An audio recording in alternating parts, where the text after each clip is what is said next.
Welcome to the Ignorance is Strength podcast.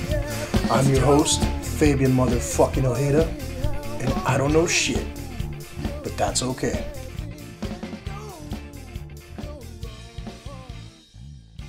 All right, let's get this shit started. Thank you, everybody, for listening to the Ignorance is Strength podcast. Hope you all enjoyed episode number 36 with Jana Willoughby Lore joining us from Buffalo, New York. Hope you checked out her page for Papercraft Miracles and stayed to the end of the episode to listen to a couple songs from the Bloodthirsty Vegans. Did you listen to that, Whitey? I got about 30 minutes into that one. All right. So I listened to most of them, though. I mean, pretty religiously there. I've heard just about every single one of them. But yeah, I made it through about 30 minutes of that one. I'll probably hit the rest of it this next week. All right, cool. Make sure you check out the songs at the end as well for that one. All right, so today, obviously, we got Whitey back co-hosting duties. Took a little bit of break, but he's back for that. And we had a couple drop-offs. I think I talked about that. So I really thank our guests today for joining us. Kind of bailed me out there last minute here because now we have a guest, right? And so we're welcoming an old friend of ours to kind of shoot shit like we like to do. So welcome to the podcast. First time on, Mr. Adon Ramirez. How you doing, man? I'm doing great, Fabian. It's good to see you and good to hear your voice, bud. It's been quite a while since we've seen each other and hung out. I think we were saying before we got on, it was since one of my birthdays, right? Yeah. It was at the Brass Monkey where you had your karaoke night at one of your frequent places that you like to visit after work. That's one of my go-tos for birthdays as well. And I think Whitey before that was the infamous Saddle Ranch birthday right before they closed it down. Yeah, then that's a good story, and we'll talk about that in a little tiny bit. Yeah, I mean, I was shocked to hear that they closed the Saddle Ranch. Who told me? I think it was Steve told me that they closed the Saddle Ranch, and I was surprised to hear that. Is it sucks, something man. else now, or I don't know. I haven't been to the City Walk in a long time. Yeah, despite my bad Yelp review that we'll talk about, it was actually one of my favorite places to go. As far as like a nightclub, lounge, anything like that. Right. But a couple things, Don, I want to touch on throughout the course of the conversation. Definitely, I know you have an interest in like cars, right? I know you have an interest in guns because you were actually probably the one that took Whitey and I shooting for the first time at the LA Gun Club. Right. And yeah. And then I know you're into the LARP. Yeah, the live action role play scene, LARP scene. Yeah, I'm part of I'm part of two different groups. One is combat based where we actually fight each other, but there are strict rules when it comes to that. And then also another one that is more acting based. So that one is more typically we meet up once a month and then we essentially become our characters and we act out those characters. And yeah, so I'm involved with two different ones. Yeah, see, so that's cool. I don't know how much of the podcast you've listened to, but my little tagline is I don't know shit, right? And right. I think what's cool about these conversations is that you all get to teach me about shit I don't know about, right? So LARP, yeah. I have no frame of reference for that at all. So I would definitely look forward to hearing a little bit about that. But first things first, man, I know, like I just mentioned, you bailed us out of a no guest situation here. Otherwise, it probably would have just been me and Whitey shooting the shit, talking more current events that we care to talk about. But I think Steve let me know. Steve Bejarano, he was on the podcast that you were interested in being on the podcast, man. And I'm glad you jumped on it. But how much of the podcast have you actually listened to so far? Honestly, I haven't really heard a lot due to the fact that I listen to a lot of other podcasts as well that I keep up with. And, me and my friends discuss about like, two major ones that I listen to are like two kind of horror, kind of thriller ones. One's called, Old Gods of Appalachia, and the other one is the Magnus Archives, which they're very extensive. So, I'm trying to catch up on those. But sometimes with my train of thought, I'll listen to them and then I'll stop because I'm on to reading or doing something else, and then I go back into it. So I'm kind of everywhere when it comes to my attention span. There are times where, I'll just mosey onto something else. But yeah, I mean, your podcast is something I'm definitely going to have to catch up on and listen to, and that goes to the same with one of my cousins who also does one. So I'm catching up on a bunch of podcasts so that way I can, keep up with everything that's going on. Now, have you ever been on another one? No, this is your first one, and mind you, the fact the other one is my cousin, so I've never been on his, but I'm on, for me, it's just, I don't like to be, you've known me for a long time. I don't like to be imposing, Yeah, I'm just that type of a person. Yeah. So yeah, I've been wanting to do it. But I'm glad we can get him to do whatever we want. Oh Lord. and I'm glad we get to debut your Tony the Tiger vocals there, man. Yeah, I mean, I keep getting it. I should be on radio or be doing podcasts with my voice, so might as well give it a shot. Can you just do Whitey and I a favor? I know I'm looking at Whitey over there, and he's very excited about it. Can you just say they're great? They're great. I'm so getting a bowl of cereal after this. But Whitey's excited about that because he didn't get the the Frosted Flakes, the name brand. What was the one that you used to get, Whitey? I don't know. We had like Honey Nut Scooters and like. Hey, to this day, I still get those off-brand ones. Like I remember Hamburger Magic. Remember like the Hamburger Helper, but it was like Hamburger Magic. I think I remember that one. Kroger makes a lot of good stuff though now. Oh, they have to up their game. Make sure it competes with the name brand stuff. I like the justifying of it. I remember one time when Whitey and I took a little cross-country road trip. We kind of tripped out because, over here we just have like Food for Less and like Ralph's and stuff like that.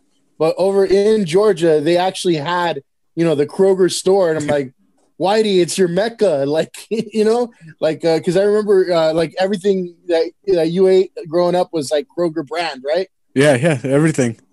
Yeah, and so like everything in your pantry is like Kroger brand, and when we saw that store, we didn't think it existed.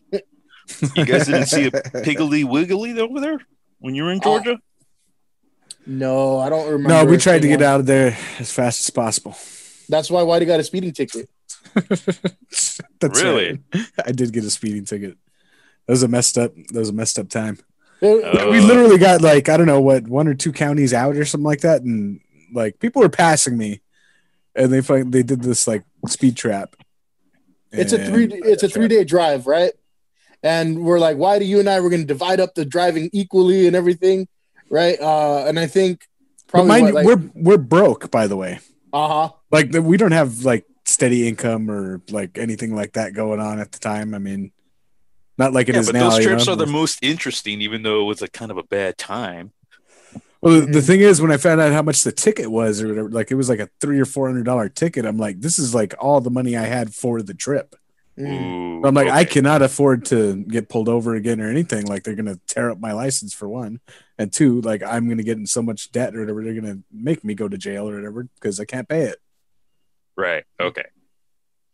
Yeah, but I just thought it was funny with the driving. Like, Whitey, you and I were gonna do equal driving, and we'll split the time evenly. I think it was maybe a couple hours, maybe an hour, whatever it was.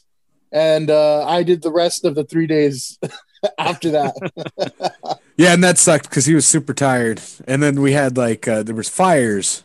Mm-hmm. I remember we were going back. It was like tornadoes and fire. We were dodging all the elements. Like there was the Katrina happened at the same time, right? Wasn't that when like Louisiana was flooding? And we just missed that too. Jesus. We were going to visit Louisiana and then we couldn't we were looking at the time it was going to take, and it was like going to add extra time, and then there were fires ahead of us, so we're like, well, maybe we'll just skip it. So we did, and then like I'm pretty sure that's when Katrina happened. I don't know. I got to look at the timeline, but I remember we were in Oklahoma for like maybe 30 minutes, and then all of the I couldn't see literally 1 foot in front of me. Like all of this. I don't know what the hell it was. Maybe it was hail, but dude, remember the freeway filled up with water? Mm-hmm. It was I feel like it was like a foot of water, like in just a couple seconds. It was like a flash flood right on that freeway. It was like we couldn't see anything. Everybody just stopped. You couldn't do anything. You just had to park your car. Yep, that basically is crazy. And as soon as we could get out, we did. It looked like daylight with all the lightning too. It did. Yeah, it was really crazy. Jeez. But wanted to catch up with you, man. Like, what have you been up to? I mean, I know it's been a while, but what have you been doing with yourself, man? How's quarantine been? How's everything? I mean, so far, at the beginning of everything, it was okay. I work in construction, so it kind of stopped off because we work in a majority of buildings, for different companies will be inside their buildings working on their data centers. So because of COVID, can't really go inside the buildings. So it kind of slowed down. So during that period of time, I've just been doing Postmates, which is actually not a bad gig. I mean, really? If you do, you do it pretty steadily, you can make a pretty decent amount per day. You may have to work a little bit longer hours, but it's not a bad gig if you looking to make a few extra bucks. Yeah, we do Postmates too, but it costs us money. Right, because you're getting the food to you instead of making the driving. Oh no! Yeah. You mean that you with your company, Whitey? No, I'm saying you and me do Postmates. Oh. Never mind. Yeah. Okay, I thought you meant y'all are sending weed through Postmates or something. Really? I'm like, no, they got weed. See, now you're putting. They have weed. Something like that. Yeah, well, yeah. That's a whole different thing, though. I mean, you're kind of putting words in our mouth there. We didn't do any of that stuff. Know. Shh, quiet. We're not transporting anything to nothing to nowhere. No, never. God damn it, Fabian. Shifty eyes. So you got a bunch of people knocking at the door. God we want to talk to you about the podcast. So yeah, you've been doing. How long have you been doing the construction for? I've been doing construction on and off since I was like 16 years old, helping my dad. Oh. So I've been in the field for quite a while, but I made transition to different jobs. Those didn't work out, so I would just get back into construction. Mm-hmm. So it's just been, it's like a yo-yo, just been going back and forth, back and forth, back and forth. Try to get out of it, pulls me right back in. Yeah, for sure. Yeah, but while doing Postmates, I had a bit of a fender bender. Drunk driver hit me, so it kind of fucked up everything for a while. Did you get hurt or something, or? Oh, well, my back did get hurt, so it's better, but periodically, I'll still get pains. It just they'll come at me at random. Like for example, the other night when I was over at my friend's house, all of a sudden, out of nowhere, my back just started to hurt, and I was sitting down. So it'll come at random. But I was sitting at a red light when it happened. I was at a full dead stop, and then I didn't hear no squealing of brakes, no nothing, just sitting there. 30 seconds later, got hit in the back. I got rear-ended. So wasn't a good time. Well, we're on the record, so might want to embellish it and sell it a little more so that that driver can really really get the full fucking dick of the law up his ass. Well, we'll see what happens. It's like I was sitting at a light trying to get home to my wife and my 3 sickly children. No, here's the bitch part of that scenario is because earlier that day I was at North Island Naval Base because we were getting ready to do a job. We were going to be rebuilding a floor that they took down in one of their simulator rooms. So we were there in the morning, making sure all the parts and pieces are there. And so as we were coming back from San Diego, I figured, okay, we'll be here in the morning, get off around like 2:00. I'll be back home by 4, take an hour nap, and then I could do some Postmates. Do like 4 or 5 hours a night, give me enough time to come home, sleep, wake up, and go to San Diego in the morning again. Because the job was going to take us about a week, so I figured that's doable. So when we came back, we actually got home early. Like we got home around like 12 noon, 1 p.m. Took a quick nap, got dressed, went out on the road. And then around 8 p.m., that's when the accident happened. So that was the bitch part, is I was trying to make extra money because, I'm not working all that often right now. So I had a big job lined up, doing some extra work, and then I get hit. So, yeah, that was the bullshit part. I was just trying to make some extra cash. Well, that shows you next time you might want to choose DoorDash. I try to, but it's hard to get into DoorDash, actually. Is it? Yeah, I tried, and it kept telling me, drivers in your area is already filled up. Yeah, you can't sign up. I'm like, okay, weird, but it is what it is. I mean, Postmates is the same thing, and it's fine. But hey, one positive thing is I can now have a list of different restaurants that I've never been to. Yeah. So plus. But don't you find like during this like quarantine time is you think a lot more people are ordering out, like to for delivery and stuff like that? Yeah. I mean, there's a big influx now of people ordering food. I mean, Postmates does not only does food, but you can get alcohol, cigarettes if you're a smoker. Okay, you can. Question: what's the weirdest thing you've delivered? I mean, is there like one that just stands out? Like, what the fuck? Like this guy. It's not weird, but it's more the notion of why. But yeah, so on my first night of doing Postmates, I got an order for cigarettes. So okay, and I go to the local. It tells me which liquor store I got to go to. So I go pick up the cigarettes, and I drive down. It's about like a 5-10 minute drive from the liquor store over here in Downey. And as I'm pulling around the corner, I'm looking down the road. I see a gas station as I'm pulling down this road. And mind you, it's like maybe a 5-minute walk. And I go down the road and I see this dude in his pajamas. I'm thinking, why is this guy having me get him cigarettes, paying probably close to $20 to me deliver cigarettes to him? I go, maybe he's drunk or high. I'm right next to him because I got to scan his ID. And no, the guy is perfectly sober. I smell no weed on him. I smell no alcohol on him. And I give him his cigarettes. And I'm wondering why, because you're paying close to $20 for me to deliver this stuff when the gas station is not more than like 5 minutes. I got even it. Less. I got it. But you can't show up to the gas station in your pajamas because it would look funny. And the guy at the gas station knows your wife, who doesn't know that you smoke. That's it right there. Whatever the case is, I just found it odd that you're paying all this money for that. You can now exit the escape room. Exactly. I'm like, why you solved it? That'll be it for this episode. Thank you guys. No, I'm just kidding. I love it. I love you, India. Woo! Oh man, we got to talk about we got to talk about that on the next shit show, Whitey. But I'll mention it briefly here. We've got over 1,000 listeners in India, and that was in less than a week, right?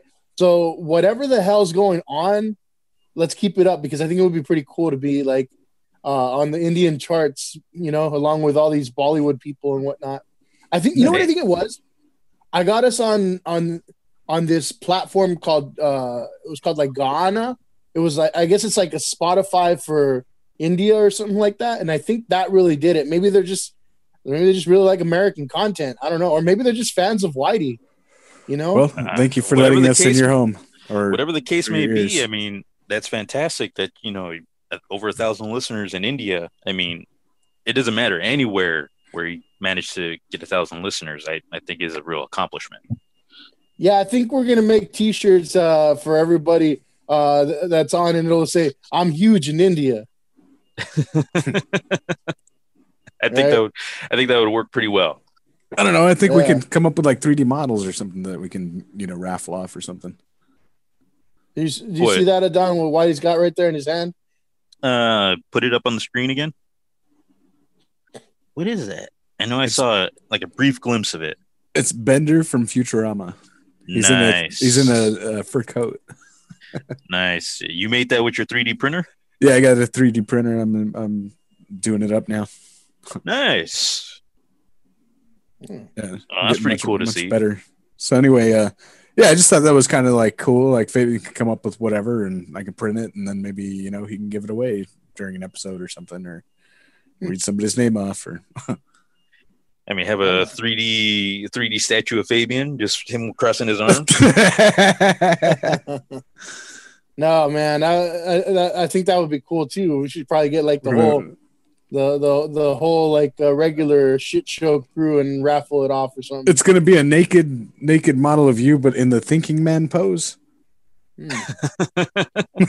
Fucking hanging dong and everything. Yeah, just gotta make sure you got the chair, you're doing the pose, and then have the hole underneath so everything is hanging out. ass hair and everything all engraved and whatnot. So real quick, go ahead, Whitey, go ahead. No, I was just gonna say, like, I know Adon is into like gaming, right? You play a lot of games, Adon.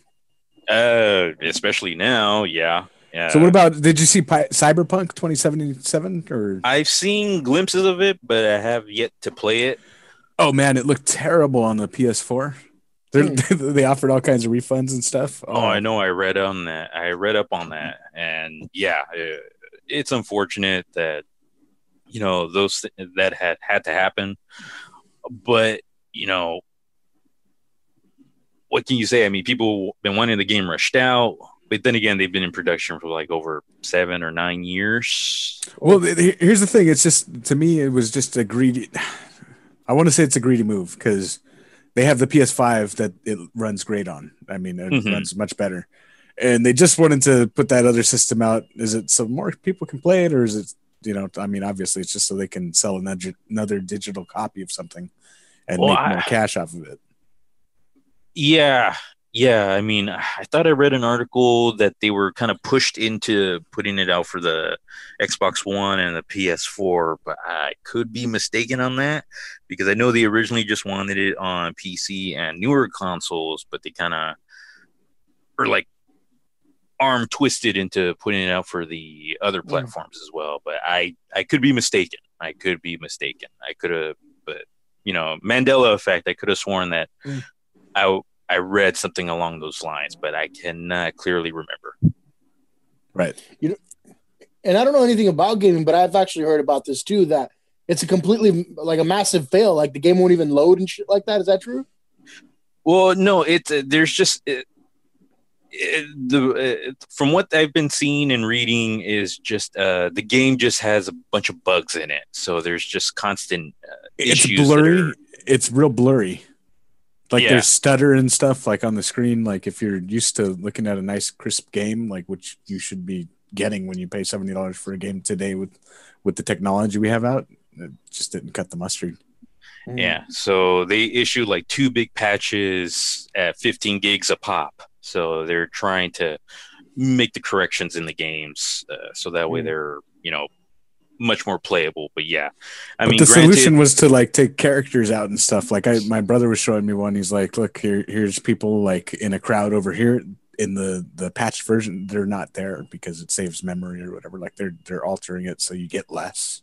Really? Yeah. Interesting. All right. Well, that I didn't know about. But yeah, I mean, since I haven't really played Cyberpunk, I kind of, I'll read up on it, but I'll wait for, later on down the year, I might pick it up if I also have the newer Xbox. So we'll see on that. Yeah, cool. Yeah, I heard it really pales in comparison though to like even like GTA 5 because people love GTA 5, right? But they're still playing it. Yeah, they are still playing GTA. They're coming out with patches still. Like it's still in development. You figure that game was, I think, 2013 or something like that. They've been riding that wave for a decade. I still play it. It's fun, but it can be annoying. It can be annoying at times. So I have to do like a little function for me to be in a lobby of my own, so that way when I'm, making different runs, I don't have to worry about somebody griefing me. So yeah, I love griefing. It's the best. What the hell does that mean? You guys got that means you go out of your way to make people feel bad in games, yeah. Like if I were just to follow you around when you respawned or whatever and just started blasting the shit out of you and then you died and had to load back or whatever, I would just go and follow you and kill you. Or another form of griefing is, for example, Fabian, let's say if you're doing one of your barbecue runs and you're going to a home and you're delivering it, someone destroys the load that you're carrying. So all that work you did is now gone. Wow. Well, I don't want to be griefed. That sounds horrible. It is horrible. Yeah, it can be very annoying. Very annoying. See, ignorance is strength. We just taught you something. There you did, and now I have a lot of grief. Fuck you guys. We are knocking this fucking podcast out of the ballpark today. All right. Well, you know what? I wanted to actually check in on something. Now you grew up like us in Almani, right? I did live in Almani for a period, but I lived in different parts of ghetto area, Los Angeles. So Pico Rivera, Southgate, Bell Gardens. So I've been to all different areas. Okay. Yeah. But majority of my time has been in Almani. Yeah. Yeah. One of the things people really like to hear about, especially since the majority of the U.S. listeners are from, Almani, they like to hear a little bit about your experiences, in our friendly city there. Right. How did you, enjoy growing up? Like when did you first get to Almani, and how did you enjoy that growing up? Well, the only reason why really I was ever in the Almani area is because my aunt lived there. She lived no more than 10 minutes away from Maxon, and all my cousins went to Maxon, and at that time I think we were living in Southgate. So we just naturally used her address so that way I can go to the same school as my cousins. So that's how I got introduced into Almani, is because, for one, and it was also easier for my parents because then my aunt would pick me up from school while they were working, and then naturally they would just come and pick me up later. So that's how I got introduced into the city and being there for a majority of the time because, you live there, Whitey lives there, Steven lives there, David / Ewok, he's from there. So, all my friends are in that area. So, so I went to Maxon, didn't go to Krantz because that's when I left for Texas. And then for high school, that's when I came back and went to Mountain View. So, do you remember meeting us or? Yeah, I remember meeting you guys. I don't. I think I think I just saw you around at school, but I don't remember meeting you specifically. Well, I met you through Alfred and what's the other guy? I can't remember his name. Bob. Yeah, because I met Bob and Alfred first. If I remember correctly, I think they were interested in playing Magic. And that's how I met Alfred and Bob. Oh, yeah. Yeah, that's probably it. I wanted to know how the card game worked. Yeah, and so then from there, we didn't hang out much during high school, but we did talk periodically. And then through those two, that's when I met you, Fabian. And you were actually the one that talked to me because you did ask me along with the coach if I wanted to join the wrestling team because of my weight. Because I was in that 150 weight class, I guess, that the coach at that time was interested in. It almost sounds like Fabian would go around lift people up, and he'd be like, "This guy weighs this much." He's like, "Coach, come here, this guy." No, but yeah, you did ask me if I wanted to join the wrestling team, and I said, "It's not for me." But that's how I met you three. Well, Bob's not there, but you two. That's how I met through. Yeah, man, and I don't know. I think you kind of were sort of I don't want to say in the background because that sounds bad, but you kind of kept to yourself mostly, right? Low profile. Actually, no, that is correct. I was mainly in the background. It's just how I've always been. I'll say my school experience hasn't been A+. So because of the different things that I went through, I kind of kept to myself a lot. I'm very quiet, so people would think that would be weird because I would keep to myself. I wouldn't really talk much. But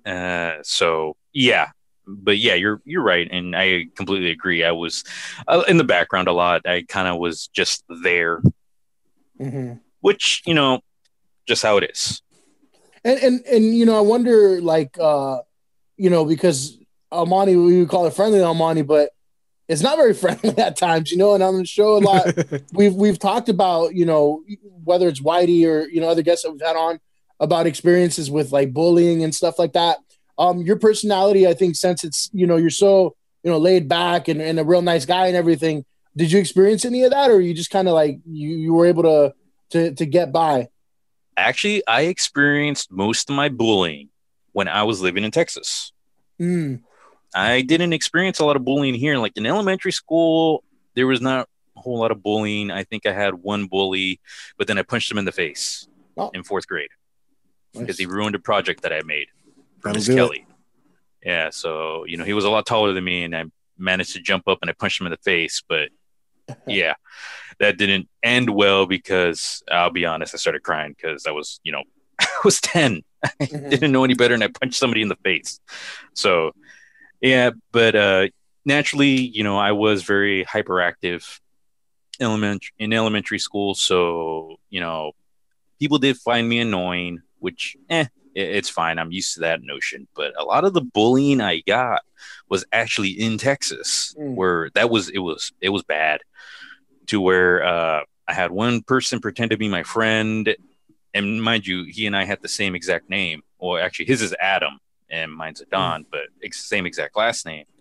Lived in the same apartment complex that I was in, and pretended to be my friend, like he liked me. And he used to bully me a lot. I almost got into a fight with him in class because of him. I had one other supposed friend. He would tease and make fun of me severely during lunch. I almost got into a fight with him. And then one story I've told periodically is that one time in middle school, the PE teacher had to finish up some paperwork, so she was going back into the locker room, and so she brought out some fresh volleyballs. She goes, "Here, you guys use these. I got to finish up some paperwork. If you needed me, just let me know." So she leaves inside, and as soon as she leaves, they close the doors on the chain link fence doors on the tennis court, and basically all the class turned on me, and they all threw volleyballs at me. It was the Thunderdome. Yeah, every single one. They all just chucked. You had some of the girls outside laughing, every single guy on the inside, some girls, they were all just chucking volleyballs at me the entire time. I thought when you opened up that story and you said the PE teacher, I thought he was going to say, like, the time the PE teacher beat me up. Like we're gonna get into some like deep shit, but it's almost the same, really. I mean, like that was just bad teaching right there. Yeah, but but the bullying got pretty bad, and it was, and hell, even in high school, freshman year of high school over there, I got stabbed in the shoulder with a pencil. Oh man! Yeah, out of the blue, I was walking from the bungalows to my next class. This kid I do not know didn't notice he had a pencil in his hand. He saw me, I guess, and just stabbed him to my shoulder, pulled down. It's a little scar. It's nothing big, but yeah, out of the blue, I get stabbed. And I had my buddy next to me, and I'm just like, I think I just got stabbed. And he goes, yeah. And I kept walking on. So So a majority of the bullying actually came from Texas, not here. When I came here to high school, people were just surprised to see me again. So it was... I think this is a lesson, and you need better friends. Well, I just need to not be as trusting as I was before. Yeah, I think. Well, I mean, the friends that I have now are a whole lot better. I mean, Fabian, if I would have got stabbed when Fabian was there, he would have at least drugged me to the front doors of the hospital. Yeah, that's true. Maybe. You would have, wouldn't you? Maybe by the foot, Yeah. No, what I'm wondering is if Adon has like you remember the movie Billy Madison, where Steve Buscemi's in there and he's got like a hit list of people that he's gonna get revenge on.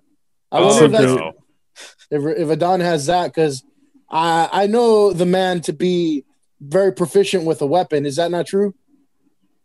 I know my way around a firearm. Yes. I feel like you're just trying to get somebody arrested today. If we can, why not? You know, it makes for good conversation. But I bring that up because Adon is actually the one who introduced Whitey and I to the old gun club in LA, right? Yeah. It was for my birthday. I wanted to go shooting, so we went to the gun club. And yeah, that was a fun time. It was your guys' first time, and so luckily they had instructors there to show you guys the ropes. And then I, with my self teaching and what I've learned through YouTube videos and reading, I showed you a little bit more. But I'm not an expert in any sort of way. It's just, hey, don't bullshit everyone. Adon got us ready for the zombie fucking apocalypse. Yeah, I highly doubt Gave us bandoliers. He got us ready for the Trump uprising. Oh, Lord. Fabian's leading that, by the way. Go Ben Shapiro. Getting ready for the Boogaloo. No, man, but it was pretty cool, because I'd never been there. And I think, I'm wrong. I'd been to one before, but I didn't enjoy it as much because you had to bring your own gun, and like everything was like twice the price and everything. The LA Gun, LA Gun Club was fairly, affordable, and they'd rent you out whatever fucking gun you wanted, right?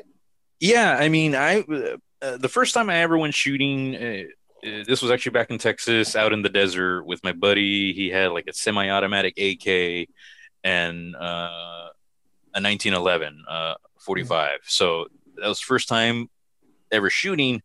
But when I came back here to LA and I can finally go to a gun club, I went to actually the first one in La Puente off of Valley. That's the one I went to. Me too. And they were so overpriced to where it was like $20 to rent a Glock for 1 hour, and then like another $30 or more for 50 rounds of ammunition. And you're renting the lane for an hour. So I went to shoot, came back, and I'm just like, do you have anything else? And like, well, we have this little 22. So I paid another $20 for a 22, and then whatever the amount is for the ammunition, did that again. And that came out to about $120 for 2 guns. Yeah. $120. When I go to the LA Gun Club, I can pay $120, but I'm firing a wide variety because you're paying $5 or $10 depending on the gun you're going to use, plus whatever ammunition, but it's for unlimited use. Because if you're renting out their equipment, it's unlimited use. If you're bringing in your own personal one, then yeah, you're on a time limit of an hour. You purchase it per hour. But yeah, if you're renting their equipment, it's basically you're free to just do whatever you want until you're done. And that's what I like about it, because it is affordable. You're not paying exorbitant prices to fire 2 guns. For me, spending an entire day there and then paying like $200, but I get to fire a lot more variety. So it is a lot more bang for your buck. So if I'm ever going to take anybody shooting, we're going to the gun club and the one in downtown. But it was fun going with you two. It was very fun. So hopefully we can do that again. Hell yeah, man. I would say you should think about going like hunting with like Sosa or something, but he doesn't use guns. He just goes around punching the fuck out of birds. Yeah. Punching doves. He's a monster. You got to listen to shit show number 3 there, Adon, if you are catching up with podcast episodes. They talk about a hunting trip that they took. Who was it again? It was Sosa and Potter. Oh, they went hunting together? Yeah. I guess they go every year. Yeah, it's like a seasonal trip. I mean, that is something I would definitely like to do. I've always wanted to go hunting, but except the only pistol I have right now is a black powder one. So I would have to get all the components for that. I didn't think about it, but they could send me meat and I can make jerky out of it. I've got the dehydrator and stuff. You got a dehydrator, Whitey? Yeah, hell yeah. I make jerky now. When did you get a dehydrator, you son of a bitch? Like a year ago, but with COVID and everything, I made like 2 batches, and then like COVID hit and the meat was scarce and a bunch of other shit. So, I mean, the price of everything went up. I would have traded you ribs for some jerky. Whoa. Well, I mean, I may have to get you, send you some meat, Alfred, because the jerky that I like has to be very, dry. Pretty much you break off pieces of it to where that's my favorite type of jerky, just the real dry stuff. Yeah, gotcha. It's like a 2-day dehydrate right there. Hey, but that's the best beef jerky for me. I mean, that's my favorite. Well, that's why it's a dehydrator. Yeah. You can get as dry as you want, boys. A couple of the other hobbies of yours I wanted to talk about, Don. One of them was I know you've really been into like cars and stuff too, right? Like you would restore cars and stuff like that.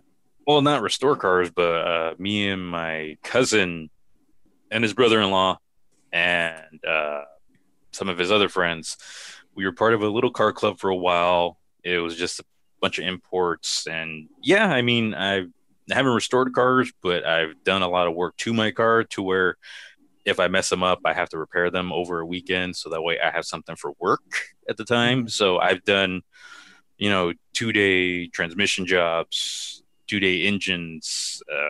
So I've done a lot of variety in a small time constraint of having to have a working vehicle. So that way I have transportation. So I've done a lot of automotive work. You're like, so not just for fun, but out of necessity. Yeah, I mean, it was due to the fun that caused the necessity for me to have to do it in the first place. Like when I blew out the engine on my Sentra, I was actually on my way to go meet my friend Josh up in Azusa Canyon, which leads up into Glendora Mountain Road, because we were going to make a couple passes through there. And I was being an idiot, so I was on the 60, and while on the 60, the Civic passes me, and I'm just like, I'm going to have a little fun. So I drop the car into third, and I pass them. And then a Subaru comes by, one of the new ones at that time, and I'm just like, let's see if I can keep up with them. And I do the same thing, drop the car into third, and I take off.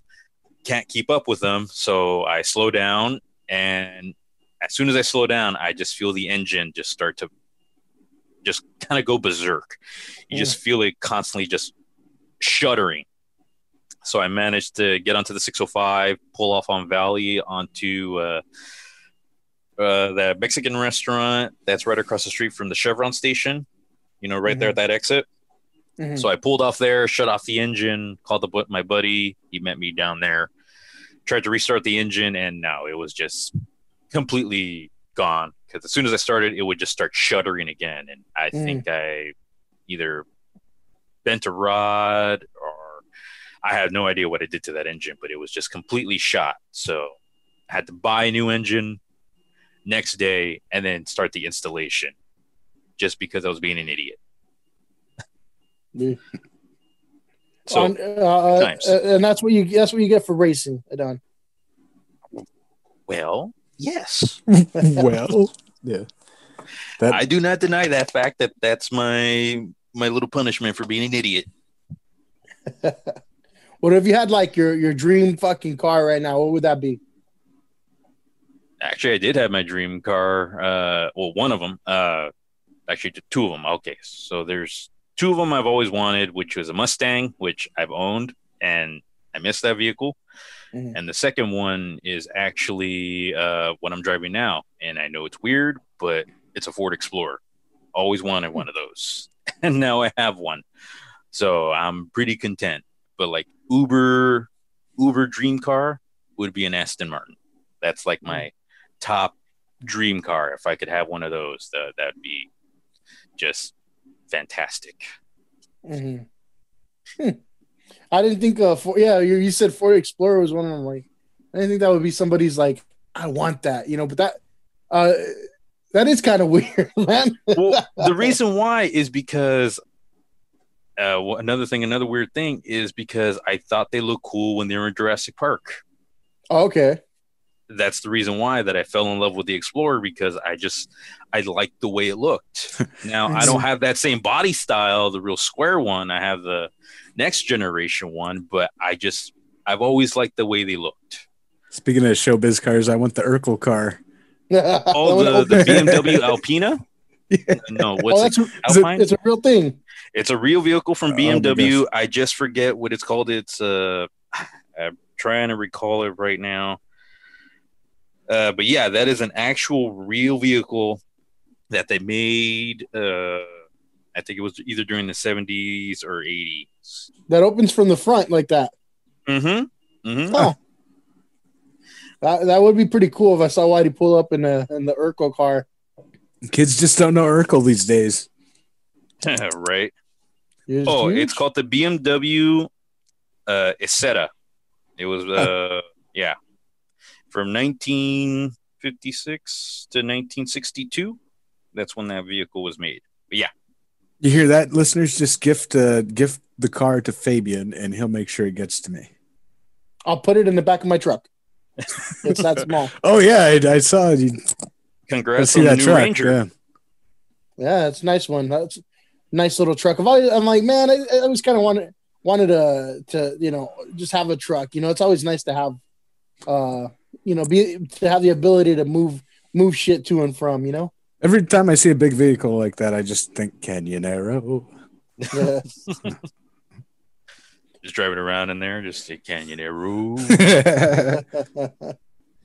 But also, while we're on the topic of different hobbies, I want you to kind of walk me through the LARP thing, man. I know I've never done it. I don't know if I know I had a couple of guests on, a married couple. I know you probably know them.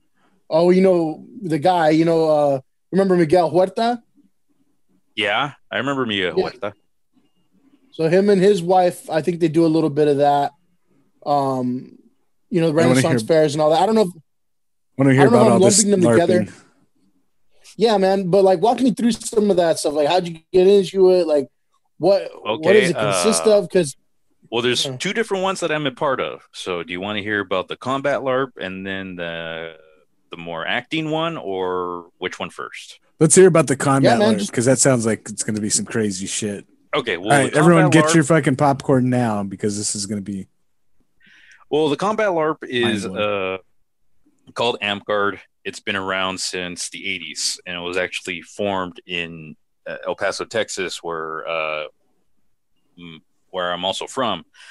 So that's when it got started. But yeah, so what Amtgard basically is it's a combat LARP. So essentially, you can dress up in any type of garb that you wish.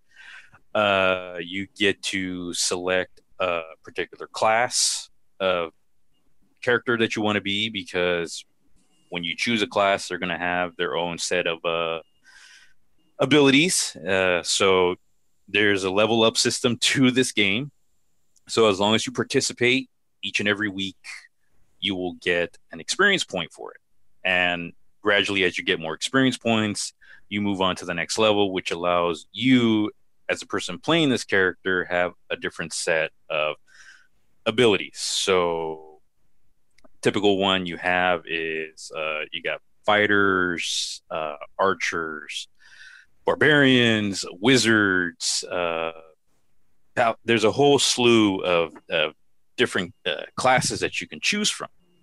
Now, mind you, there are two classes you can't choose from, because those are regulated to people who've been in the game for such a long period of time, and they've been recognized by the sitting body of California, because California is actually regulated as its own kingdom, because there is a hierarchy in this game. So we do have a king that basically is part of this organization, this much larger organization. So Amtgard is a nonprofit organization, and it's actually international.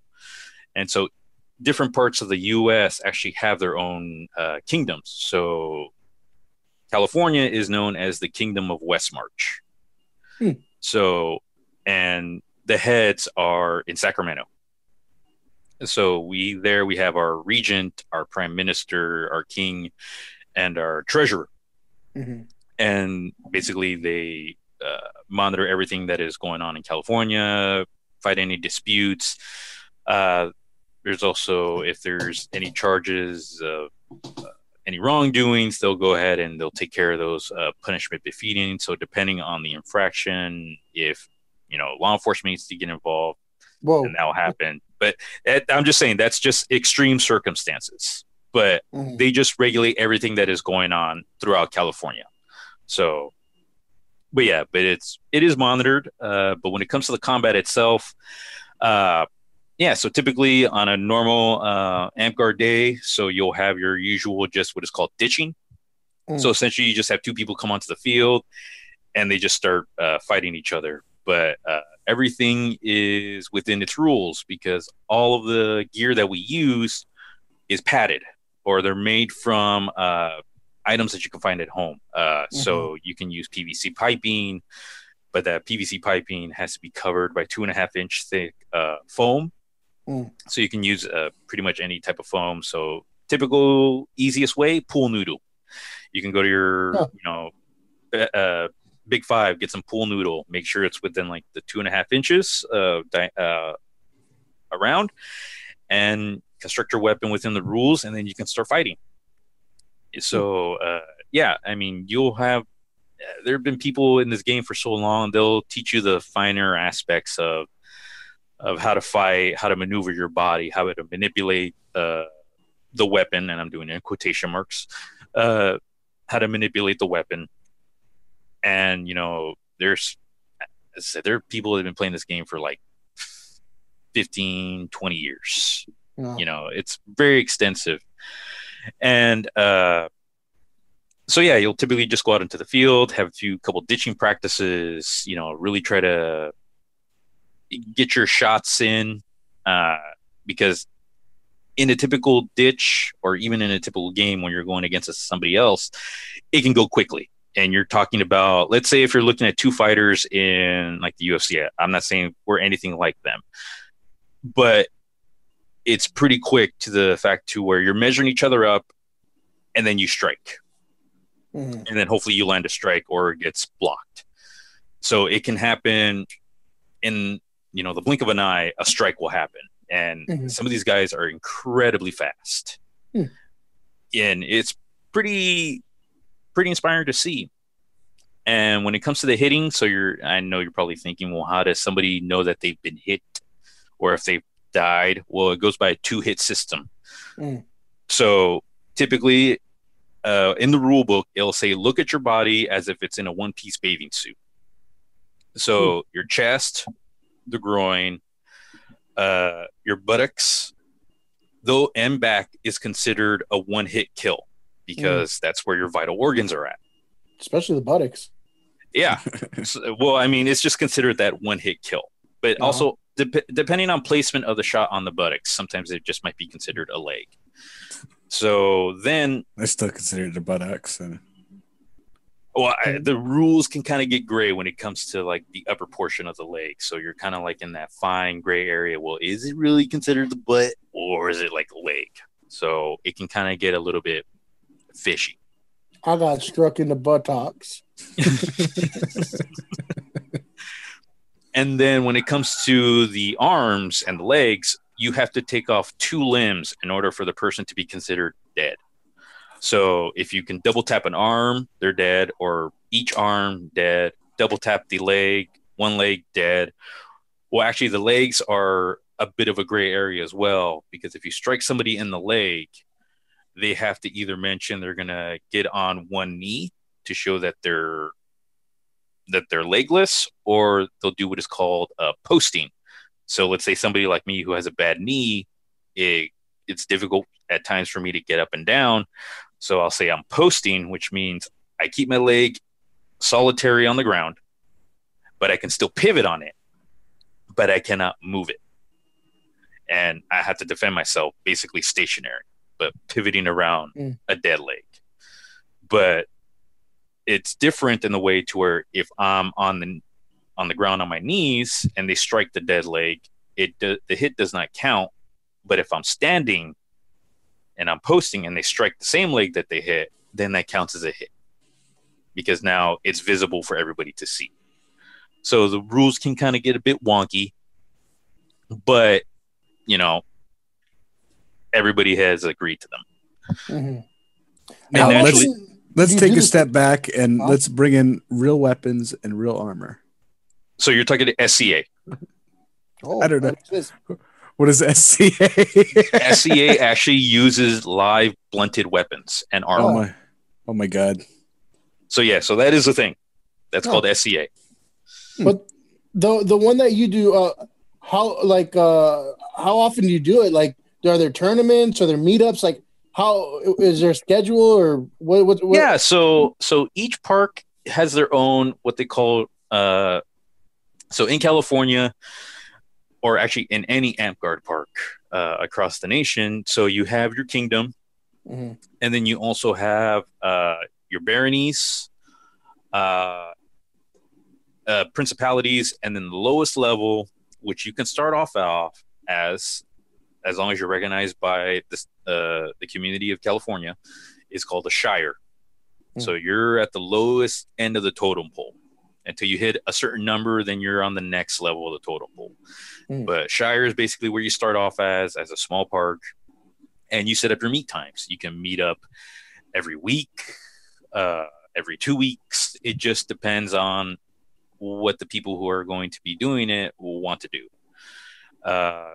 So you can have you'll have a meetup, and then from there, if they're all dues paid, because we do a tithe to the state of to the community of California, because that does pay for annual events. So, and that makes us voting members as well, because in our shire, you can actually vote for different office positions. So myself, I've been sheriff multiple times, which means I'm head of the park. I'm the one that's in charge of meetups. If there's any disputes, I'm in charge of that. And then I have my prime minister, who's record keeper, and then the treasury, who, mind you, keeps what a treasurer does. They keep track of all the funding that we have. And then also we have our champion, who's in charge of park safety and also in charge of creating battle games. So what are they paying for with the money, though? That still didn't really explain. Here's the thing. You don't have to pay. The game is completely free. Completely. If you want, so let's say if you make a donation, or actually you pay your dues, so that makes you a voting member of the group. And secondly, what that money goes to is, one, it does go to the tithe that goes to Sacramento. So that way, as I said, it pays for annual events. And secondly, as the AmpGuard Park, we can utilize that money for food, water. That's what I was getting at. Pizza and ice cream party. That's all you had to say. Yeah. So it can go to many things, but we just have to keep avid records, because we get audited every 6 months. For real? For real, because once again, this is a nonprofit organization. Yeah, I know. I heard that part. Yeah. God damn, I didn't know that. No, yeah. When everybody hears the actual logistics and everything that it goes on with this, they're surprised, because all they see is people outside dressed in garb and they're fighting each other. But when you actually work it down into the nitty gritty, there is actually a real big system that's going on. So basically, it's our own separate government that's going on within the AmpGuard community. So there is a lot that goes on, because they're fighting each other, dragons and the IRS. See, because I've worked for nonprofits for pretty much all my adult life at this point, and I know we get audited all the time too, but it's because we have grants that we work off of. Do you guys get any sort of like government grants or anything like that? No, we don't get government grants at all. But it's just making sure. I guess it's just to make sure that, one, one is due to the fact of making sure that our numbers are correct when it comes to the participation of the amp garters, because once again, it can bring up our level within the community. So you start off as a shire, then you move up to a barony, and then you move up to a principality. So it's just to keep the records of how many new players have come in. And secondly, when it comes to the money portion, it's to make sure no one is stealing money from the parks. So, and I guess that does correlate to whatever they have to do on the side of the IRS to make sure there's no funny business and nobody's using this money for, personal reasons. I know in your own little like hierarchy in government there, do you outrank Gavin Newsom? I wish. Not quite. If he were to come to your LARP thing, right? Would he have to start off as a lowly whatever your lowest on the totem pole is? Pretty much, yes. Good, because we need to get him out of there. I agree with you. No, but yeah, let's say if he actually came to the park, then in that game, I outrank him. So he would have to listen to whatever I tell him. There'd be some hazing going on. Within reason. Within reason. Because you're the sheriff. Yeah, pretty much. I'm in charge of the park. So, yeah. Are you pretty good, man? Like, you fucking beat people's ass and like sword fighting and shit? Or, like, are you okay or what? I'm okay. There's a whole lot of other people that are way better than me. And do you get to sit on a special chair on top of the utilities building in the park? I wish. My special little chair is just a little red one I bring with me every time. If Whitey were to go over there and challenge you and challenge your honor and shit, would you whoop his ass or you think he'd hold up pretty well? I don't know. I have to see him fight. No, I don't fight. I run. I will run really fast. Well, then for you would be perfect as a wizard. There you go. Wait, no, you can't. Costume. I do have a wizard costume. Interesting. But yeah, there's a wizard class. They have an extensive spell list. So you can actually, once you hit level 6, then you can actually really modify what you want to do. Because basically per each level, there's like 5 or 6 spells you can choose from. So once you hit 6, then basically you got the entire list to yourself, but you only have like a max of 36 points to use to make up a list and essentially be the wizard you want to be. My first magic act is to get more points. He wants more experience points now. Well, what about the other one, man? I know you mentioned you're part of another group. What's that all about? You mentioned it's a little bit more acting based, right? Oh, yeah. Yeah, that one is based off of an RPG called Vampire the Masquerade. So that one, yeah, it's a bit more acting based, a lot more talking, a lot more political, because it's a very extensive political game to where,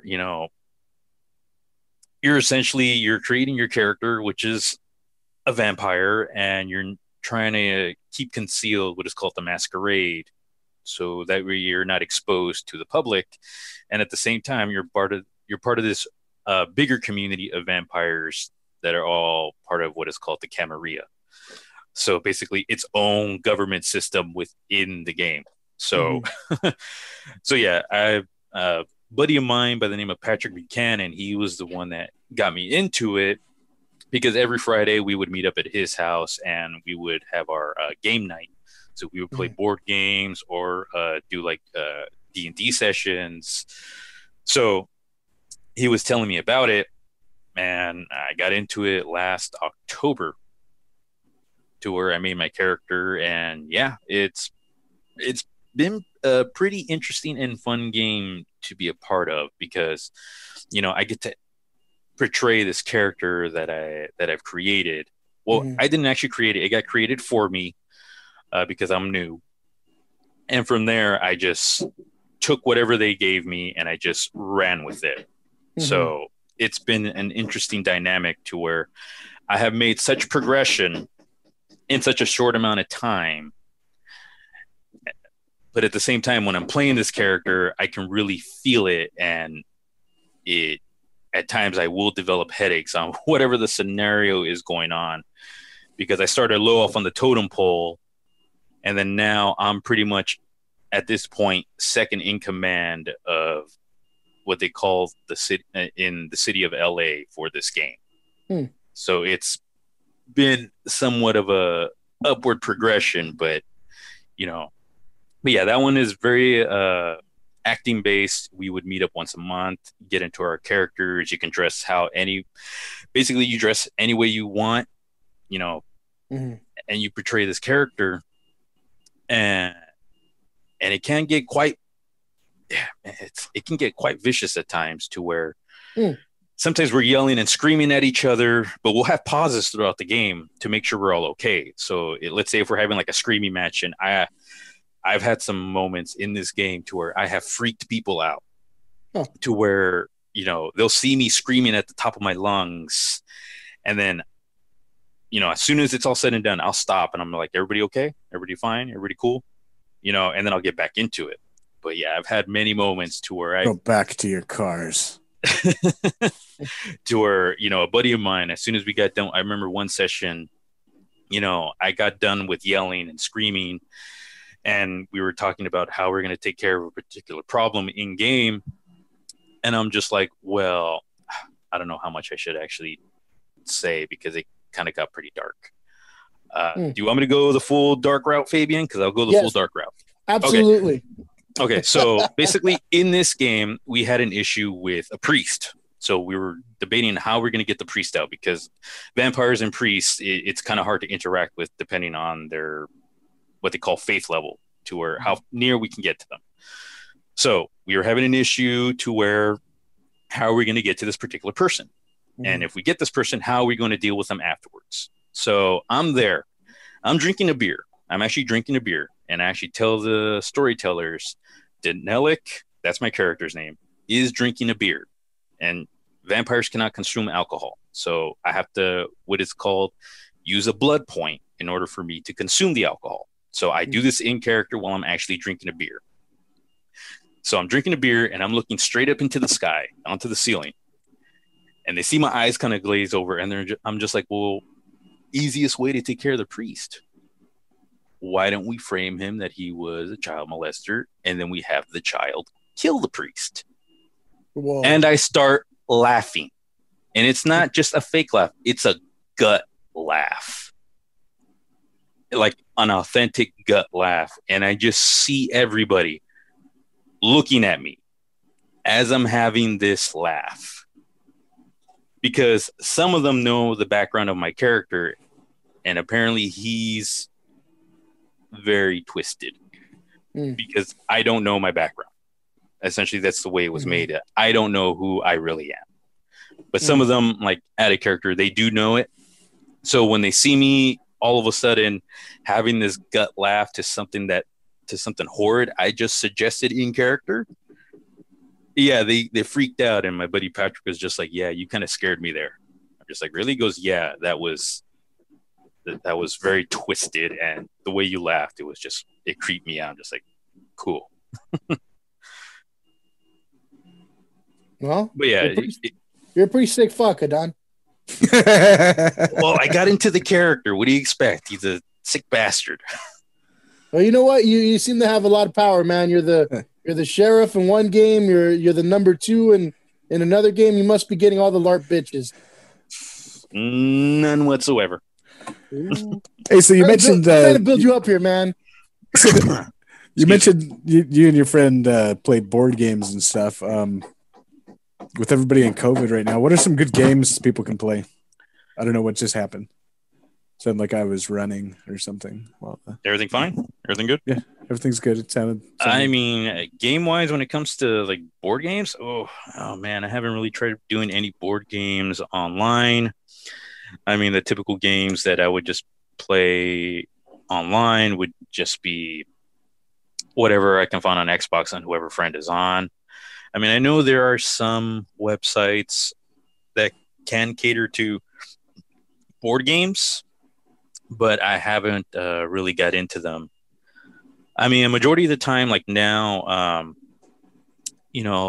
for the LARP groups, we do everything through Discord. And then my friend Patrick, who is a part of that same game, is also running his also through Discord. So a lot of people, what they're doing right now is they're using Discord to actually do D&D sessions, to do board games. So Discord has really become the place to do all that type of stuff. What is Discord? I've not heard of that. I got Discord. It's a voice app. Yeah, Discord is a voice app, and basically you get your own little private server, and from there it can, let's say, for example, for your podcast, you can actually have a Discord server, and then you can have anybody that's actually listened to the podcast become participants in it, to where you have a message board. You can announce when the next show's coming out. If you wanted to do giveaways on Discord, you can announce how you can do that. Basically, it's just a giant message board that people can communicate through. Okay, cool. You create like voice chat rooms and stuff, and yeah. It's pretty much it. You just create your own little servers. Yeah, essentially that's just the way it works. It's just like you're creating your own little community there. So if you ever want to include the 1,000 people that listen in India, you can always do a Discord. I wonder if they're all bots, Well, who knows? Whether some are bots and some are real. I mean, or maybe someone out there we have a real fan named Sunil or something. Be like, the Whitey is my favorite character. I would like to meet him in real life. Everyone wants to meet the Whitey. Yeah. How do you feel about having a number one fan named Sunil, Whitey? It's surreal to know Sunil. Look at that. Pretty good right there. That's damn good, Whitey. I commend that. You just let me make this rhyme. That's why he's a songwriter right there. Right? That is true. Yeah. Whitey inspired me to get back into music after the Rest Assured episode. I just fucking cranked out like 12 ideas for songs like right after that. Well, actually, I told Steve that I know it's a strange instrument to be into, but I've always liked them. I've always liked the way they sound, but eventually I'm going to be getting myself a banjo. I've always liked those things. And, because of Steve Martin. And, if you ever watch Steve Martin play, there's just a look of bliss on his face when you watch him play. And I've always liked the way the banjo has sounded. So I'm going to look into getting one of those, and I'm going to have Steve, teach me how to play. Does he know how to play the banjo? Well, he doesn't know how to play the banjo, but from what he has told me, he knows some of the basics, because you're still basically using the same 5 strings, but it's probably just in a different setup. So he's a lot more rolling. Yeah. So he's just going to teach me the fine basics, like if he was teaching me guitar, and then I can, there's different tutorials on how to play, because you have the one version of playing is when you see like the 2 picks on the thumb and on the either middle finger or the forefinger playing, or you have what is called I think that's a hammer claw or claw hammer style, to where you actually see like their hand in like a claw shape strumming the strings. So there's different varieties of I look up on the TV one day and there's fucking Kermit the Frog and he's playing with a Don. Honestly, that would be a dream. That would be really cool. Hey, I used to watch the Muppet Show. I missed that show. My favorite is I saw the Iron Sheik and Kermit the Frog. Oh, nice. Oh man, that was a disaster. He'd be like, "Fuck you, buddy! I take you." What's the name of his girlfriend? The pig. I take him. Piggy. I make her humble. Fuck her ass. I think he called him like Kerman or something. Kerman. It just wasn't right. I don't know. It's funny though. Love the Iron Sheik. Well, Don, we talked a lot about your different hobbies there, man. But I want to talk about we alluded to it earlier. Some of our good times there, and I'm gonna let Whitey just kind of take it from here real quick. But I want him to kind of go over the infamous night at Saddle Ranch. All right. That's where Fabian was having his grand birthday that evening. Oh, Do you remember that or No, I remember that. You don't remember that? No, I said I remember that. Okay, so what do you remember about that night? Because I know what I remember, and it involved Yelp and this like being kicked out pretty violently. Actually, let's see. Yeah. I don't remember being violently kicked out. I mean, from what I remember is that I arrived at the bar. It took us a while to get in. Or at least it took me a while to get in because you guys were already inside drinking. Right. So by the time I approached, I think Fabian was on his second or third drink at that time. Let me interject and say that these were the size of like 4 or 5 drinks, though. Yeah, these were pretty big. They weren't small. So I remember getting, yeah. So I think Whitey, you were on your first or second. Fabian was on his second or third drink by the time I got there, because I know I got there a little bit later. We started shooting the shit. We were also waiting on a few other people that Fabian had invited. And throughout the night, we were just busy laughing, shooting the shit. I know Fabian was starting to get agitated at times because he wasn't getting his drink right away from the bar. And I don't remember if Fabian actually got on to the bull. By the way, that's how Fabian judges. Like, he'll give you a good tip if you give good service. Mm-hmm. But if you don't give good service or whatever, he'll let you know or whatever that you didn't get he didn't get what he was paying for. Like, that's Fabian.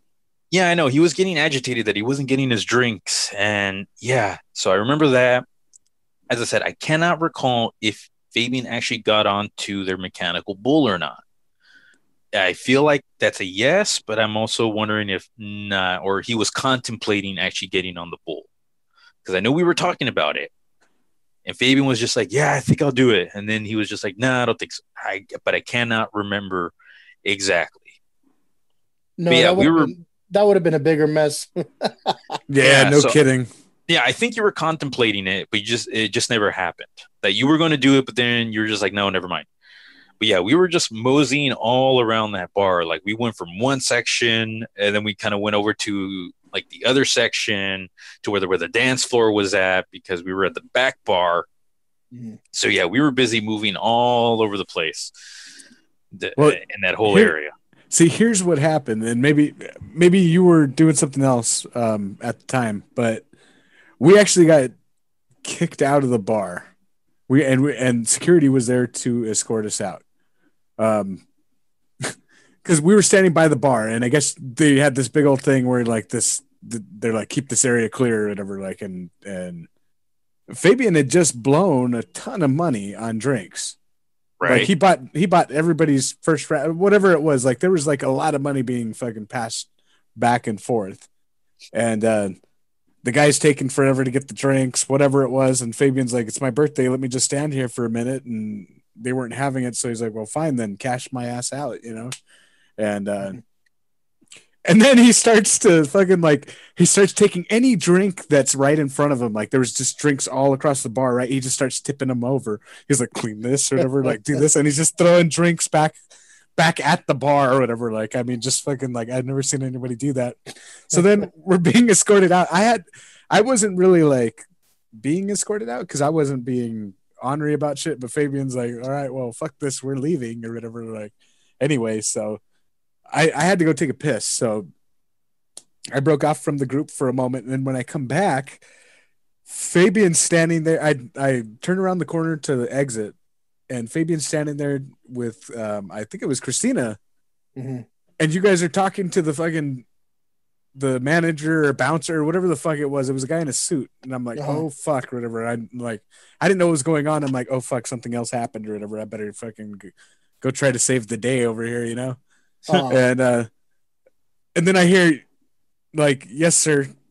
Not a problem or whatever. I'm really sorry that happened or whatever. Like, let me go. Come on, I'll go take care of you or whatever. Just come get your group or whatever. Like, and then this guy leads us to the second part of the bar because we were standing in that whole first section for a bit. He sends us to a back bar where like it wasn't crowded.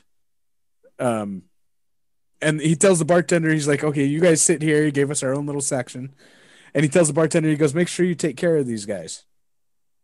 So it was, it turned out to be a good night. We went from, what I felt was being kicked out to being escorted and saying like, let's take care of these dudes, and so I found out later because I'm like, what the fuck? Like, how did you manage this? Because Fabian always ends up like fucking pulling this weird voodoo magic and shit to get weird things. He's got that charm about him. He's just got that charm. I guess, I don't know. He's just like I've known him for I don't know 20 years, and like he just does amazing stuff. Anyway, so I asked him. I go, what'd you do? He goes, I just told him I was going to leave a bad Yelp review. And then the best part was like that week or within a week, South Park came up with their Yelp review episode or whatever, where the like pretty much the same thing happened. Like they were getting top-notch service because they said they were Yelp reviewing. And it was like, I don't think we could have timed that any better than it happened. Yeah. Well, I think that whole incident, because I know we did move around to the back bar, and I think the reason why I wasn't there to see that, because I was over on the side of the Saddle Ranch, because that place was huge. Yeah.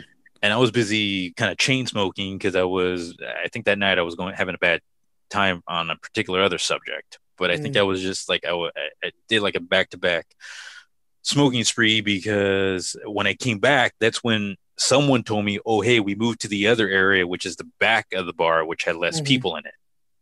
So I wasn't there for that part because I was on the other side of the bar, but I do remember when we moved back. So, yeah. Well, here's the thing. Look, this is what I remember. And again, it was a little hazy, so, take it for what you will. But, yeah, all of that, like I like good service, and I was tipping well, because I was tipping after every drink, Right. And you don't have to do that, especially if you have an open card. It's completely unnecessary, right? But I wanted them to know, like, hey, this is a good customer. And when security was coming by later on, because we'd already been standing there for a good couple hours, and it wasn't that many people, because not that many people came out that night, just because parking's terrible there. I know why, because they were busy making a bitch fit, because you have to have that little lane open, and then we were kind of over the line, and they kept coming up to us and saying, hey, you got to stay behind the line. It's just like, well, there's not enough room here because it's crowded. Yeah. And so that's where my gripe came in, because I'm like, look, dude, you guys just put in that fucking line of tape. It's arbitrary. Like, you know what I'm saying? Like, it's a tape. It's a piece of tape on the floor. I'm like, I've been a bouncer. I know what I'm talking about. I'm like, but you're just walking through here with a fucking flashlight trying to be an asshole, And I pretty much told them that in so many words. And I told the bartender, I'm like, look, just talk to the bartender. I've been here. I'm all right. I'm not causing a fucking ruckus. I'm sorry my fucking foot, went over the line, but I've been taking care of this bartender. And I think that's where it kind of snapped, where like, because he shrugged, right? Like he was like, he didn't back you up.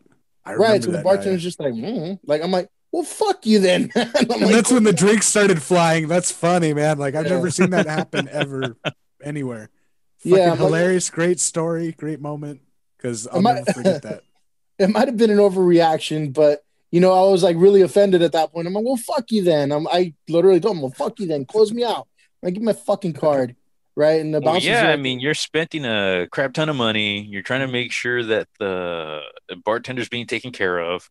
Mm-hmm. And, you have a bouncer telling you, hey, you got to stay behind this line. It's just like, well, we can't. It's difficult from where we're at. And the bartender's just saying, yeah, I don't know. It's just like, well, that's fine. And see, like the reason I was upset is because, like, I know I've been in that position before. You can use your judgment. If somebody's just barely stepping over the line by like a fucking foot, it's not that big of a hindrance, especially if they're under control. It's like, go look at people that are being stupid drunk. You know what I'm saying? And this guy was just being a dick with the flashlight. So I'm just like, well, fuck you too. I'm like, no, I told him, like, let me speak to your boss. You're like, you're not the fucking, the end all be all here. Let me speak to your boss. And so I guess that's who I was speaking to. Either that or a GM. I don't know if it was like head of security or GM, but they ended up taking us to the other side of the bar. And I don't know if you mentioned this part, Whitey, but they covered that first round of drinks inside. He paid for them. Oh, nice. Yeah. So that was a plus right there. Yeah, because I remember I'm just like, I'm going to put the worst fucking Yelp review. I don't even know why the fuck a Yelp review would matter, from a random asshole. But I must have been very convincing because. Well, you gotta figure at that time, Fabian, that's when like Yelp really started to like blow up during that time period. As you know, even as Whitey said, is just you know, a week later, South Park just made mention of the Yelp reviews. So yeah, so you got to figure at that time. Yeah, so it's just like, well, we really can't get a review because maybe they've already gotten a couple other bad reviews, and they just don't need any more of that bad you know, that bad PR. So it would just be easier to just say, okay, we're sorry, we'll move you to another area, and then we'll take care of the first round. I think, you know what I must have done? I think I was trying to claim racism too. Oh Jesus!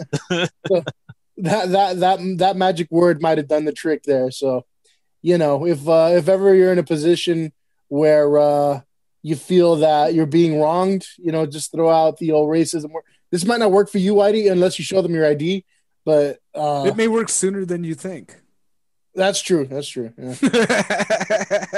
But no, you just got to say reverse racism, then everybody laughs at you. Oh, yeah, that's right. It doesn't work the other way around. Yeah.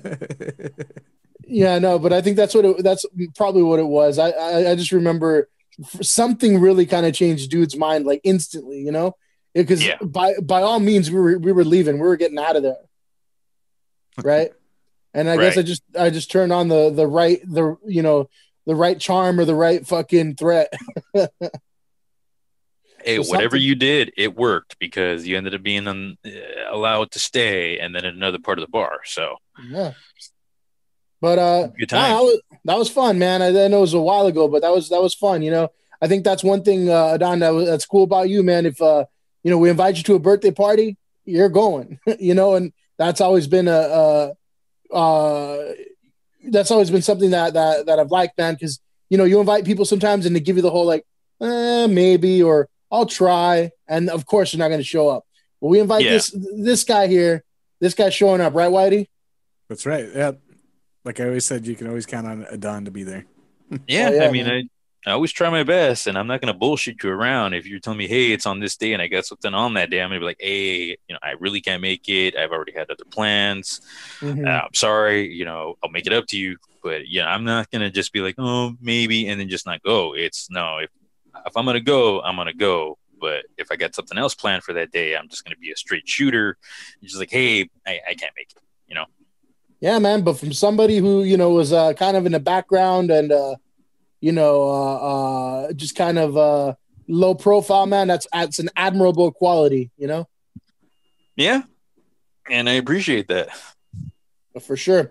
Anything else you wanted to throw out there before we kind of close it out? No, not really. I mean, I'm just enjoying catching up, and hopefully we can do this again. Because man, it's been a lot of fun. Yeah, you know, especially during this time.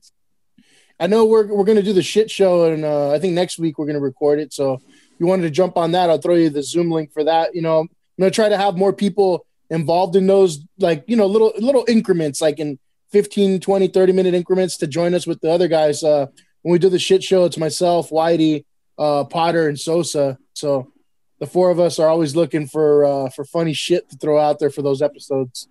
Yeah, I mean, I'm open to it. So yeah, send me that invite and I'll go ahead and I'll do that.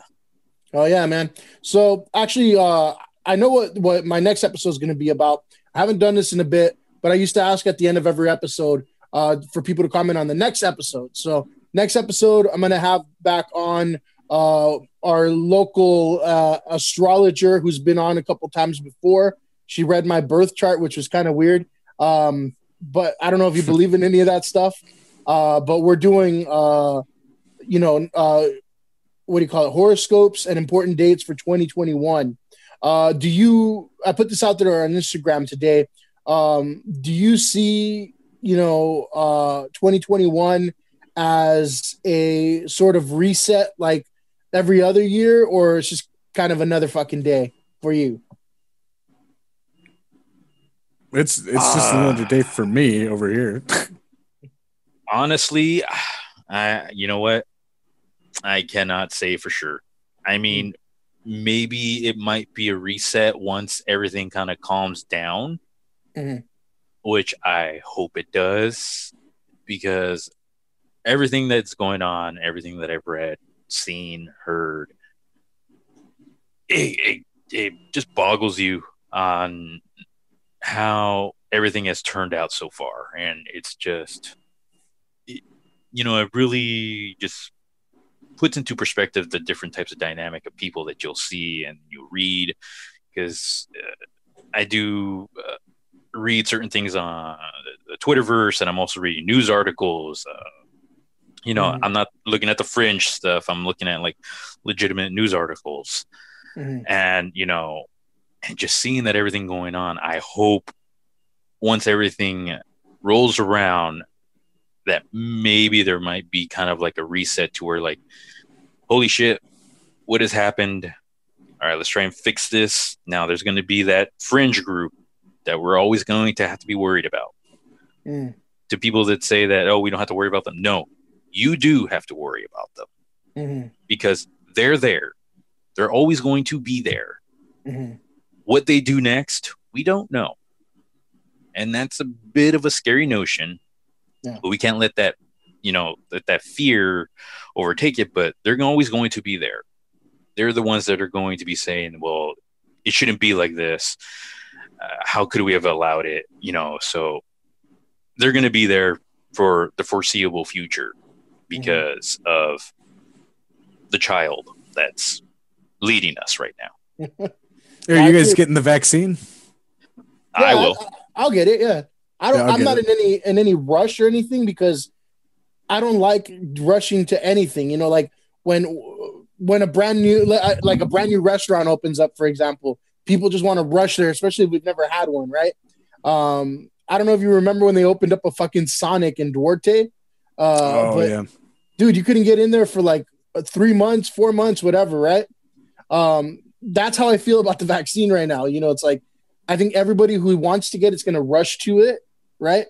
Right. And it's just too for me. It's a little bit too much of a hassle to have to deal with all that. So I'm going to wait till it dies down a little. For fuck's sake, I've already had the goddamn thing twice, so I think I've got a little bit of time to fuck around with. That means you have like unicorn blood or something now. Yeah, I think something like that. At least zebra blood, but we'll see. I'm not opposed to it. I think it's a good idea. I mean, I don't know if you've ever had like a flu vaccine, but for me, that shit worked beautifully. A flu vaccine. I mean, obviously, yes, it doesn't get rid of the fucking flu. It still exists, but I didn't get sick for like 2.5 years when I finally took it, but that's the way I look at it. There might be another strain of COVID out there later on that is even stronger, but I mean, why not protect yourself if you can? No, yeah, and that's always the best course. You do what you can, and if you get an opportunity to take it, your best bet is to take it, and to just protect yourself, and not only that, protect family members as well. So it's always the best case. Yeah. So yeah, but I'm on the same mindset as Fabian. Is just like, I'd rather let the more important individuals get it first, and then if I get the chance to, then yeah, I'll take it myself. But let the young, the elderly, the first responders, all them, let them get it first, and then I'll get it eventually. Yeah, we're gonna talk to Sosa on the next shit show. He already got it, so we're gonna find out if his dick fell off or something. Right, if he's got the autism. On the next episode. Hey, we got to give him some toothpicks to count or something. Like, how many toothpicks are here? Anything else you want to throw out there, Whitey, before we go? No, not really. Just it was cool to have Adon on, and look forward to talking to him maybe again on the next episode. Hell yeah, man. Well, I'll tell you this, Fabian. I'm open to doing your podcast at any time. Just let me know the date, and if everything is clear, then I'll be happy to be on here. Yeah, man. All right. Well, that'll do it for this one. Appreciate everybody listening at home. Thank you. Fuck you and good night.